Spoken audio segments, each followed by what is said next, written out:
Alabamians were reminded again last night that severe weather and tornadoes can hit Alabama any month of the year. The storms that moved through West Alabama and then through the rest of the state left destruction and one death just north of Birmingham. WVUA 23's Mike Royer live in Fultondale tonight with the latest.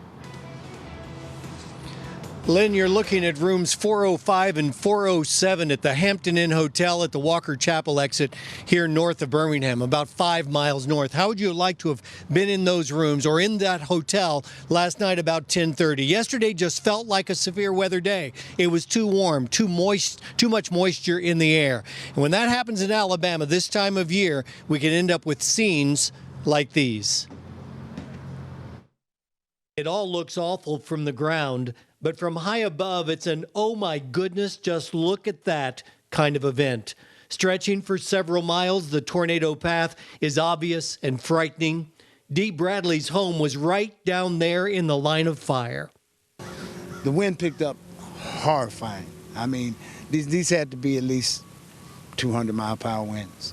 And this old house is over 170 years old, but my nephew's house is it ain't even 7 years old, and it's gone, you know. The tornado took the roof off Dee Bradley's home that his father built. He found a flashlight and hurried next door to look for his nephew.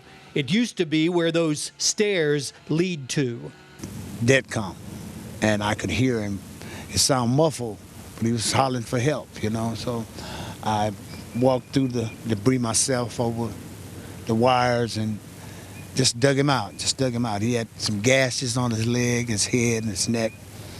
At that time, we didn't know it, but thank God, when he got to the hospital, he had no broken bones. I've talked to a lot of people over the years who have been hit directly by a tornado, and they all say it's impossible to describe exactly what it's like. Well, now hundreds of people in the Fultondale area can tell you exactly what it's like. Jim Coker is the Jefferson County EMA director. He's used to seeing people pull together and help their neighbors. Mike, first of all, I'm very grateful.